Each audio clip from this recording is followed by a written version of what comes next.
9वां प्रश्न है, फलन टी सेल्सियस तापमान का फ़ारेनहाइट तापमान में प्रतिचित्रित करता है, जो टीसी बराबर 9c/5 प्लस 32 द्वारा परिभाषित है। निम्नलिखित को ज्ञात कीजिए। तो इसमें कुछ मान दिए हुए हैं, उन मानों को ज्ञात करना है।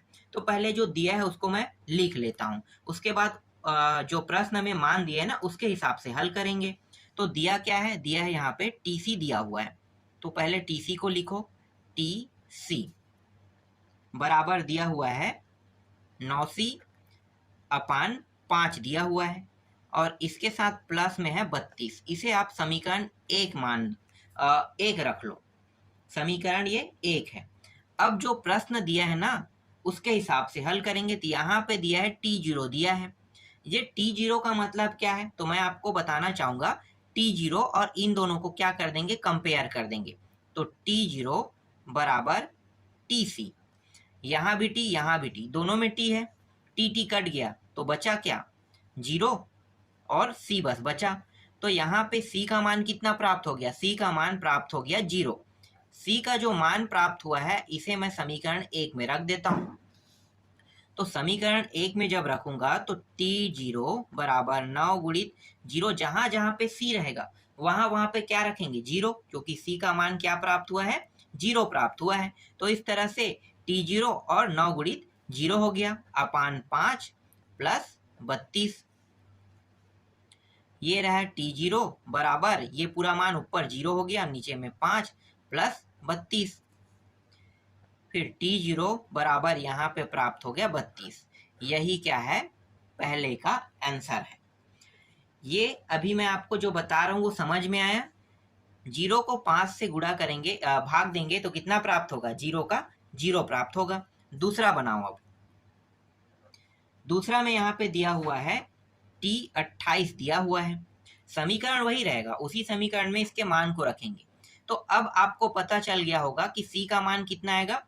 ये जो मान है वो C का मान है। जैसे मैंने इससे पहले वाले प्रश्न में निकाला है वैसे ही आपको हर प्रश्न में निकालना है। तो यहाँ पे C का जो मान है वो कितना है, 28 आ गया। इसे मैं कहाँ पे रखूंगा, समीकरण 1 में। तो समीकरण 1 में TC दिया है तो T कितना हो गया, 28 बराबर 9 गुणित, और C का मान कितना रखेंगे, 28, और नीचे में 5 प्लस 32। इस तरह से तो T28 बराबर 9 गुणित 28 यहाँ पे दिया है अपान 5 दिया है। 5 जो है न तो 9 को भाग देता है और ना ही 28 को भाग दे रहा है। तो मैं क्या करूंगी, इन दोनों को गुणा कर दूंगा। तो 9 गुणित 28 अगर करते हैं तो 252 आता है। तो 252 अपान 5 प्लस 32। इस तरह से आपको करना है। अब यहाँ पे देखो कुछ नहीं, मतलब क्या है, एक है। नीचे के हर बराबर नहीं है तो क्या करेंगे, बराबर करेंगे। बराबर करने का तरीका है इस एक का ऊपर नीचे यहाँ पे गुणा। तो 252 अपान 5 प्लस इस 5 का ऊपर नीचे गुणा है इन दोनों के साथ भी। तो 5 दूनी 10 और 5 तिया 15, 1 16, 160 यहाँ पे प्राप्त हो जाएगा। और ये 5, अब देखो हर बराबर हो गया है तो इसे मैं लिख सकता हूँ 5। ऊपर के मान को क्या कर देंगे, डायरेक्ट जोड़ देते हैं। 0 2 2 हो गया, 6 और 5 11 का 1, हासिल आई 1। तो 1 और 1 2 और 2 और 2 कितना हो गया, 4। तो ये हो गया 412, और यही क्या है, इसका आंसर है। समझ में आ गया। आगे देखो तीसरा प्रश्न जो दिया है यहाँ पे, इसको मैं आपको बता देता हूँ।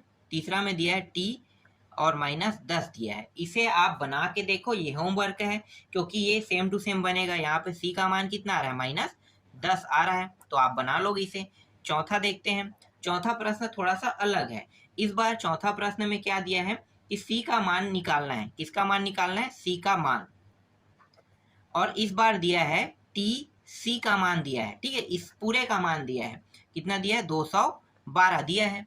तो हमारा जो समीकरण 1 है वो क्या है, समीकरण 1 है TC, ठीक है, ये C है ना। TC बराबर 9 गुणित C, मतलब 9C दिया होता है, 9 गुणित C आप कर लो इसको, और यहाँ पे 5 प्लस 32 इस तरह से दिया हुआ है प्रश्न में। तो ये जो TC है इसका मान कितना है, 212, यहाँ पे रख देंगे TC के स्थान पे। यहाँ पे 9 गुणित C का मान निकालना है, ये 5, और ये रहा 32। इस 32 को इस पार ले आओ, तो 212 माइनस 32, इस साइड आके क्या हो जाएगा, माइनस हो जाएगा। 9 गुणित C अपान 5 हो गया। इन दोनों को घटा देते हैं तो यहाँ पे ये 0 हो गया, ये 11 में 3 अगर घटाएंगे तो कितना आएगा 8, तो यहाँ पे 8 हो गया। और इससे एक उधार इसको दिए थे तो इसका उधार जो है देने के कारण ये क्या हो गया, कम हो गया, तो 1 आ जाएगा यहाँ पे। तो यहाँ पे प्राप्त हो गया 180 प्राप्त हो गया। अब 180, ठीक है, 180 यहाँ पे प्राप्त हो गया। और यहाँ पे इस साइड में क्या है, इस साइड में 9 गुणित C दिया है और यहाँ पे 5 दिया है। अब यहाँ पे देखो ये दोनों मान, ये इसके साथ गुणा के रूप में, ये भाग के रूप में, क्या होगा, तिर्या गुणा नियम लागू हो जाएगा। तो 180 के साथ गुणा के रूप में आ जाएगा 5 और ये ऊपर में इसलिए ये नीचे में आ जाएगा। तो 9 के पहाड़ा से देखो 180 कट जाएगा, 9 दूनी 18, 9 शून्यम, 20 गुणित 5 करोगे तो कितना बचेगा, और यहाँ पे अकेला C बस बचा है। तो 20 गुणित 5 मतलब अगर गुणा करेंगे तो ये प्राप्त हो जाएगा 100। तो C का मान यहाँ पे प्राप्त हो गया 100 प्राप्त हो गया। इस तरह से 9वां प्रश्न पूरा कंप्लीट हो गया। आगे देखो 10वां प्रश्न। 10वां प्रश्न में दिया हुआ है यदि f(x) बराबर x का वर्ग जब x से बड़ा है 0। ये बहुत इंपॉर्टेंट है, कहना क्या चाहता है, अगर आप इसे एक बार समझ गए ना तो आसानी से इस प्रश्न को बना सकते हो। x दिया है जब 0 से बड़ा x और x से बड़ा और बराबर क्या है 1, मतलब हमारा x का मान अंतिम रहेगा 1। इसके बाद नीचे में है 1/x जब x क्या है, बड़ा है इससे 1 से, मतलब 1 से बड़ा, मतलब 1 कभी भी कोई भी कंडीशन से, मतलब कह सकते हो कि जो x है वो बड़ा रहेगा 1 से हर कंडीशन में, ये कह रहा है ये। चलो आगे देखो, इसमें कुछ ज्ञात कीजिए का है। अब ज्ञात करने वाले में कुछ टॉपिक भी दिया है, तो यहाँ पे मैं इसे हल करता हूँ, तो मैं आपको बताऊंगा। पहले मैं इस प्रश्न को पूरा लिख लेता हूँ, बिना लिखे आपको मैं ये नहीं अच्छे से समझा पाऊंगा। तो मैं लिख लेता हूँ क्या क्या दिया है। f(x) का मान दिया है ना, तो f(x) बराबर, देखो एक तो है x का वर्ग जब का है यहाँ पे, और x जो प्रश्न दिया है उसको मैं पहले पूरा लिख रहा हूँ, ठीक, ये दिया हुआ था। फिर x का मान दिया है, यहाँ भी जब लिखा हुआ है, और यहाँ पे 0 पहले, 0 से बड़ा x से बड़ा बराबर 1 रहेगा। फिर 1/x दिया है, फिर से जब लिखना है आपको, फिर x बड़ा है किससे, 1 से बड़ा है, इस तरह से। इसमें कुछ प्रश्न दिया है, उसमें से पहला देख लेते हैं। f-2 दिया है इस तरह से। अब f-2 का उपयोग करके क्या करेंगे, हल करेंगे। तो आप सभी को पता होगा इसकी तुलना हम किससे करेंगे, देखो ना f(x) है ना, तो इसकी तुलना f(x) से कर देंगे। तो f और f कट गया, -2, और ये x है, तो x का मान मैं कितना रख सकता हूँ, -2 रख सकता हूँ। अब -2 रखेंगे तो यहाँ पे देखो 3 नियम है। ये पहला नियम, दूसरा नियम, मैं यहाँ पे पहला नियम दूसरा नियम लिख लेता हूँ, ठीक है, नियम, ये भी नियम, और ये तीसरा नियम है, 3 नियम है। अब ये जो x का मान है किस नियम का पालन करता है, उसी के साथ ये हल होगा। याद रखना, नियम बहुत इंपॉर्टेंट है। तो देखो पहला क्या कह रहा है, x का मान 0 से बड़ा नहीं होना चाहिए। तो देख लेते हैं, यहाँ पे -2 है, और -2 अगर x का मान रखता हूँ तो ये 0 से बड़ा होगा क्या, नहीं होगा। क्यों नहीं होगा, क्योंकि ये माइनस में मान जा रहा है। अगर ये प्लस में होता तो 0 से बड़ा होता, इसलिए यहाँ पे पहला नियम ही लागू हो रहा है। तो 2 नियम यहाँ पे लागू नहीं होगा, ठीक है, एक ही नियम लागू होगा हर प्रश्न में, इन तीनों में से एक। तो यहाँ पे पहला नियम इसके साथ सेटिस्फाई कर रहा है, तो मैं इस पहले नियम के थ्रू हल करूंगा। मतलब x के वर्ग दिया है यहाँ पे मैं क्या रखूंगा, x का मान 2 रखूंगा, ठीक है। कौन सा नियम लागू हो रहा है, पहला नियम, तो पहला नियम मैं यूज कर रहा हूँ। तो f-2 यहाँ पे, और यहाँ पे x का वर्ग है, तो x का वर्ग, और इसके स्थान पे कितना रखेंगे, -2, और इसका भी वर्ग है, बराबर, ये हो जाएगा 2 दूनी 4, और 2 बार गुणा करेंगे तो माइनस माइनस प्लस, तो यहाँ पे प्राप्त हो गया 4। ये रहा पहला का आंसर। दूसरा देखते हैं, दूसरा में क्या दिया है, तो दूसरा में दिया है f(1) दिया है। अब f(1) दिया है तो इसके लिए तीनों में से कौन सा नियम लागू होगा, देखो आप f(1), पहले मैं इसका मान निकाल लेता हूँ। f(x) से तुलना करेंगे तो यहाँ पे x का मान 1 आ जाएगा, x का मान, अब 1 देखो, x का मान 1 होना चाहिए। तो देखो यहाँ पे x से बड़ा 0 है, ठीक है, तो 0 बड़ा है, मतलब ये नियम तो लागू नहीं होगा, क्योंकि x से बड़ा 0 है, 1 तो नहीं है ना, तो 0 तक के ही जाएंगे, 0 से हम आगे नहीं बढ़ सकते, इसलिए ये नियम लागू नहीं होगा। दूसरा देखो x दिया हुआ है यहाँ पे 0 से बड़ा x और x से बड़ा और बराबर 1, मतलब क्या है, हम x का मान 1 भी रख सकते हैं। तो देखो ना यहाँ पे x का मान कितना प्राप्त हुआ है, 1 प्राप्त हुआ है, इसलिए हम क्या करेंगे, दूसरा नियम का उपयोग करेंगे। तो यहाँ पे f1 बराबर, दूसरा नियम में यहाँ पे x दिया है, तो यहाँ पे आ गया x बराबर, इसका मान कितना रखेंगे, 1 रखेंगे, तो 1 क्या है, इसका आंसर रहेगा। तीसरा प्रश्न देखो, तीसरा में यहाँ पे दिया है f√2 दिया हुआ है। अब यहाँ पे f√2 दिया है, तो यहाँ पे कौन सा नियम फॉलो होगा, पहले मैं x का मान निकाल लेता हूँ। तो x बराबर √2 रखेंगे। देखो अब नियम यूज करते हैं। पहले नियम में देखो, अगर कोई मान 1 या 2 आता है तो ये नियम तो लागू होगा ही नहीं, क्योंकि 0 से छोटा होना चाहिए हर मान, वो मान माइनस में ही रहेगा। ठीक है, तो पहला नियम तो लागू नहीं होगा। अब यहाँ पे देखो 1 से बड़ा नहीं होना चाहिए, इस नियम का मतलब क्या है, अधिकतर ये जा सकता है 0 से लेके, ठीक है, 0 से लेके कहाँ तक जा सकता है, 0 से लेके 1 तक जा सकता है।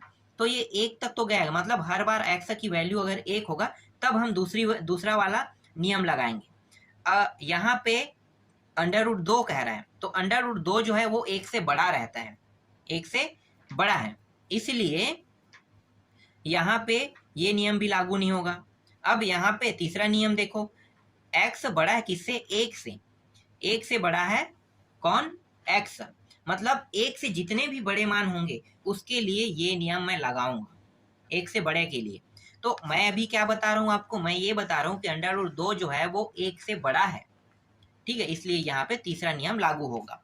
तो तीसरा नियम में यहाँ पे दिया हुआ है f√2 बराबर 1/x दिया है, यहाँ पे मैं रख देता हूँ 1 और इसका मान रखूंगा √2, यही क्या है, इसका आंसर है। देखो कितना आसान था, बस आपको नियम पता करना है, कौन सा नियम लागू होगा। चौथा प्रश्न में क्या दिया है, चौथा प्रश्न में दिया है f और यहाँ पे √ के अंदर -3 दिया है, यहाँ पे कौन सा नियम लागू होगा। तो डायरेक्ट देखो ना, मान माइनस में आ रहा है तो आपको पता चल गया कि 0 से माइनस के जितने भी मान है वो छोटा रहता है, तो मतलब पहला नियम मैं यहाँ पे यूज करूंगा।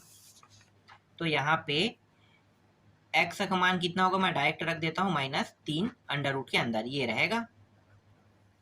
तो यहाँ पे f -3 √ के अंदर, एक सेकंड इसे ऐसे लिखो, f √ के अंदर 3 और ये माइनस बराबर, जो मैं नियम यूज कर रहा हूँ वो नियम है x का वर्ग, तो यहाँ पे माइनस √ के अंदर 3 और ये वर्ग, तो ये माइनस माइनस प्लस हो गया, √ के अंदर होने के कारण ये सिर्फ 30 बस बाहर आएगा यहाँ से, तो 3 इसका आंसर हो गया।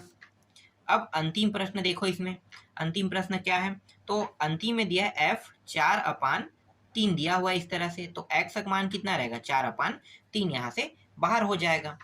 अब यहाँ पे कौन सा नियम लागू होगा, तो देखो 4 एकम 4, यहाँ पे देखो 1 सही कुछ आ रहा है, मतलब 1 से बड़ा है यहाँ पे, तो नियम कौन सा लागू होगा, तीसरा नियम लागू होगा। तो यहाँ पे 1/x का हम उपयोग करेंगे, तो यहाँ पे f 4/3 बराबर 1/x, ये हो गया 1, इसके मान को रखेंगे, कितना रखेंगे भाई, 4/3, 4/3 हो गया। अब यहाँ पे देखो 3 पद है, इसे मुझे 4 पद बनाना है, तो ये तो तीसरा और चौथा है, तो पहला और ये दूसरा हो गया, कुछ नहीं, मतलब इसके नीचे में 1 था, ठीक है, इसके बाद 4 और ये 3, तो पहला चौथे का गुणा, दूसरा और तीसरे का गुणा, तो 3/, यहाँ पे 4 प्राप्त होगा, और यही क्या है, इसका आंसर है। बहुत आसान प्रश्न है, बस आपको नियम समझना है, इसके बाद आसानी से आप बना सकते हो इन सभी को।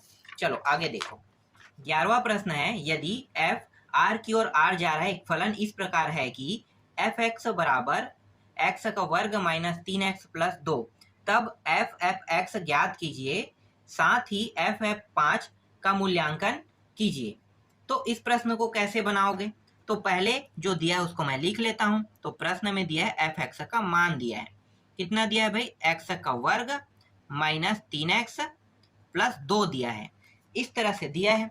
इसका मतलब आप समझते हो, इसका मतलब ये है कि मैं जहां पे x रहेगा उसके स्थान पे इस पूरे मान को रखूंगा, x का वर्ग -3x + 2, इस मान को रखूंगा, ठीक है। अब मैं यहाँ पे क्या करने वाला हूँ, जैसे कि प्रश्न में कहा है कि इसके साथ एक f का और गुणा कर देता हूँ, तो ये तो f(x) है ना, इस f(x) के साथ जैसे कि प्रश्न में है वैसे ही बनाते हैं। तो इस तरह से प्रश्न दिया हुआ है, तो देखो इसके साथ मैंने क्या कर दिया, f का गुणा, और f का गुणा मतलब ये जो x है यही मान f है, क्या है, f है। तो f है, तो अभी अब आप इसको समझो, ठीक है। यहाँ पे क्या दिया है, x का वर्ग माइनस 3x प्लस 2।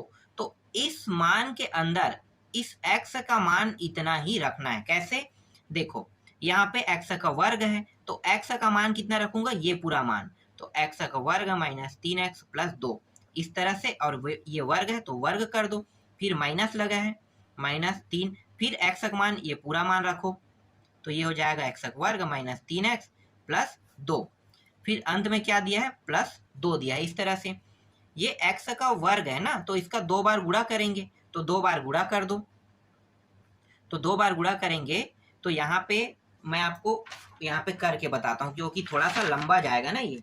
एक सेकेंड दिखा रहा हूँ मैं आपको। देखो यहाँ पे आ जाते हैं, ये x का वर्ग है माइनस 3x है प्लस 2 है ना, गुणा करते हैं, तो x का वर्ग माइनस 3x प्लस 2, 2 बार गुणा का मतलब इस तरह से। तो ये जो x है एक बार इस पूरे पद को गुणा करेगा, फिर 3 इस पूरे पद को गुणा करेगा, फिर 2 भी इस पूरे पद को गुणा करेगा, तो थोड़ा सा लंबा प्रक्रिया होगा, तो मैं आपको बता देता हूँ इसे। x का ये और ये गुणा होके 4 हो गया, फिर यहाँ पे क्या लगा है, यहाँ पे माइनस लगा है, और ये 3 x का वर्ग और 1 घात कितना हो जाएगा, 3 घात, फिर यहाँ पे प्लस है, तो ये 2 और x का 2 घात हो जाएगा। अब ये गुणा करेगा तो ये तो माइनस है, ये प्लस है, तो माइनस आ जाएगा, 3x का कितने घात होगा, 3 घात, 1 घात इसमें 2 घात है, फिर ये माइनस माइनस क्या हो गया, प्लस 3 दिया क्या हो गया, 9x का वर्ग हो जाएगा। फिर यहाँ पे ये जो माइनस 3x है इसको भी गुणा करेगा, तो ये हो जाएगा माइनस 6x हो जाएगा। अब ये 2 गुणा करेगा इसको पूरे को, तो 2 गुणा करता है तो 2x का वर्ग, फिर माइनस 3 दूनी 6x और प्लस 4, इस तरह से ये मान प्राप्त हो गया। अब देखो जो जुड़ रहा है उसको जोड़ दो, कट रहा है उसको कटा दो, तो देखते हैं जुड़ने वाला मान क्या क्या है। तो यहाँ पे x का 4 घात प्राप्त हो रहा है, ये और ये जुड़ जाएगा, सेम है, तो 3 दूनी क्या हो गया, 6x का 3 घात, और देखो यहाँ पे देखो ये दोनों भी जुड़ रहा है, इसके साथ ये भी जुड़ रहा है, तो ये 2 दूनी 4 और 9 कितना हो जाएगा, 9 और 10 3 13, तो 13x का वर्ग हो गया। अब 1 घात वाला देखो, यहाँ भी 1 घात है, यहाँ भी 1 घात है, ये भी जुड़ जाएगा, तो जुड़ के ये प्राप्त हो जाएगा 12x प्लस 4, इतना ये प्राप्त होगा। ठीक है, तो अभी जो मान यहाँ पे आया है इसको मैं कहाँ पे लिखूंगा, डायरेक्ट अब मैं लिख देता हूँ यहाँ पे। इन दोनों का जब मैं हल करूंगा तो मुझे मान प्राप्त होगा x का 4 घात माइनस 6x का 3 घात प्लस 13x का वर्ग माइनस 12x प्लस 4 प्राप्त होगा। अब इस 3 का भी अंदर गुणा कर दो, तो माइनस है तो माइनस के साथ गुणा करेंगे, तो ये हो जाएगा माइनस 3x का वर्ग, ये माइनस और माइनस प्लस हो गया, 3 तिया 9x का वर्ग हो जाएगा, सॉरी 9x होगा, वर्ग नहीं, ठीक है, यहाँ पे x बस है, और यहाँ पे चलो आगे देखो, इसके बाद प्लस माइनस 3 दूनी कितना हो जाएगा, 6 हो जाएगा, और पीछे में क्या है, प्लस 2 है, इस तरह से। अब देखो कौन कौन से प्रश्न आसानी से हल हो सकता है, तो हल होने वाले को हम चेक करते हैं। तो यहाँ पे x 4 घात के जैसा और कोई मान नहीं है, 3 घात वाला भी एक ही मान है, तो यहाँ पे 3 घात वाला। अब देखो 2 घात वाला, यहाँ भी 2 घात वाला, एक प्लस में एक माइनस में घटा देंगे, तो यहाँ पे कितना प्राप्त होगा, यहाँ पे प्राप्त होगा 10, यहाँ पे प्राप्त होगा, और प्लस में ये 10x का वर्ग प्राप्त हो गया। 1 घात वाला देखो, तो ये दोनों 1 घात वाला है, ये प्लस में ये माइनस में है, तो क्या हो जाएगा, घट जाएगा, तो ये हो जाएगा 3x यहाँ पे बचेगा। ठीक है, 1 घात वाला कितना है, इतना है, तो 3x बचेगा यहाँ पे। अब यहाँ पे देखो, यहाँ पे संख्या में क्या दिया है, 4 है, और यहाँ पे कितना दिया है, 2 दिया है, तो 4 और 2 इसको भी हल कर लेते हैं, जुड़ के हो जाएगा, ये हो जाएगा 6, और यहाँ पे भी माइनस 6 है, तो ये माइनस 6 है, तो यहाँ पे देखो ये प्लस माइनस होके कट गया, तो बचा कितना, x का 4 घात माइनस 6x का 3 घात प्लस 10x का वर्ग और माइनस 3x, इतना ही बस बचा। तो ये जो है ना, ये किसका मान है, ये मान है f, फिर f(x) इसका मान है। ठीक है, अब प्रश्न में एक चीज और दिया है, क्या दिया है, एक चीज और दिया है, प्रश्न में दिया है कि ये f(x) इसके बराबर क्या है, f और f, और इस तरह से 5 दिया हुआ है। तो देखो ये दोनों तो यहाँ पे कट गया, f बचा क्या, सिर्फ 5। तो x का मान कितना आ जाएगा, x का मान 5 आ जाएगा। अब इस x के मान को कहाँ पे रखेंगे, इस समीकरण 1 में रखेंगे। समीकरण 1 में रख दो। तो समीकरण 1 में रखेंगे तो जहां जहां पे x है वहां पे हो जाएगा, ये कितना हो जाएगा, 5 हो जाएगा इस तरह से। तो यहाँ पे 5 का 4 घात -6 गुणित यहाँ पे 5 का 3 घात होगा प्लस 10 गुणित 5 का कितने घात करेंगे, 2 घात करेंगे, -3 गुणित 5 इस तरह से। तो 5 को अगर मैं 4 बार गुणा करता हूं तो कितना आता है, 5 पंचे 25, 25 पंचे 125, 125 पंचे 625, ये 625 आ गया। ये 125 हो जाएगा, 3 बार गुणा करूंगा, इसके साथ 6 का गुणा करूंगा तो ये हो जाएगा 750 हो जाएगा। तो 750 फिर प्लस यहाँ पे 5 पंचे 25, 25 गुणित 10 करेंगे तो 250 प्राप्त होगा, और ये 5 या 15 प्राप्त हो गया। जितने भी प्लस में मान है पहले उनको जोड़ दो और माइनस माइनस वाले को भी जोड़ दो इस तरह से। तो जब मैं इन दोनों को जोड़ूंगा तो ये 5, 5 2 7 और 6 2 कितना हो गया, 8। तो 875 प्राप्त हो गए यहाँ पे। अब माइनस माइनस वाले को जोड़ दो तो ये 5 और एक 6 और एक 7, यहाँ पे 7, तो 765 यहाँ पे, और इसका मान 875 है। अब ये प्लस है और माइनस है, इन दोनों को क्या करेंगे, घटा देंगे। तो घटा दो तो ये दोनों 0 हो जाएगा, 5 5, 7 में 6 घटाएंगे तो 1 बचेगा, 8 में 7 घटाएंगे तो भी 1 बचेगा। तो इसका आंसर कितना आ गया, 110 आ गया। इस तरह से 11वां प्रश्न कंप्लीट हो गया।